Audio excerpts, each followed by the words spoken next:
പാവാണ് നമ്മുടെ നബി സല്ലല്ലാഹു അലൈഹി വസല്ലം. എല്ലാവരോടും കരുണയാണ്, എല്ലാവരോടും കരുണ. അതുകൊണ്ടാണ് അവിടുത്തെ അനുയായികളും അങ്ങനെ ആയി മാറിയത്. നബി സല്ലല്ലാഹു അലൈഹി വസല്ലം നിങ്ങൾ ഒരു വഴിയിലൂടെ നടന്നു പോവുകയാണ്. ഒരു പെൺകുട്ടി ചെറിയൊരു മോളിങ്ങനെ കരയുമ്പോൾ ആ മോളോട് ചോദിച്ചു, എന്തിനാ മോൾ കരയണത്? വ്യത്യസ്ത റിപ്പോർട്ടുകൾ കാണാം.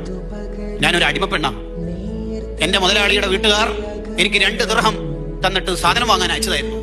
എന്നിട്ട് അത് ഇവിടുന്ന് നഷ്ടപ്പെട്ടു പോയി, ഞാൻ കുറെ നേരമായി പരതുന്നു. നബി സല്ലല്ലാഹു അലൈഹി വസല്ലം തങ്ങൾ ഉടനെ 2 ദിർഹം എടുത്തു കൊടുത്തു.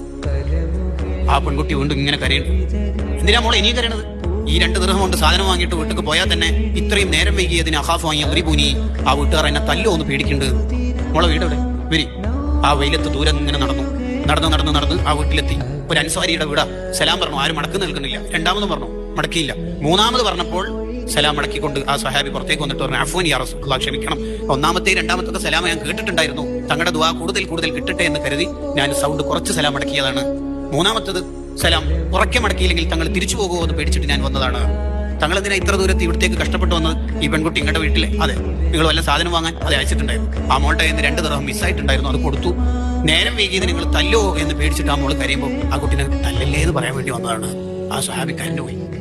ഈ മോളെ കാരണത്താലാണല്ലോ എന്റെ മുത്തു തങ്ങൾ സല്ലല്ലാഹു അലൈഹി വസല്ലം ഇവിടെ വന്നത്. ഈ മോളെ ഞാൻ അടിമത്തത്തിൽ നിന്ന് മോചിപ്പിച്ചു എന്ന് പറയുന്നുണ്ട് ചരിത്രത്തിന്റെ ബാക്കി ഭാഗം.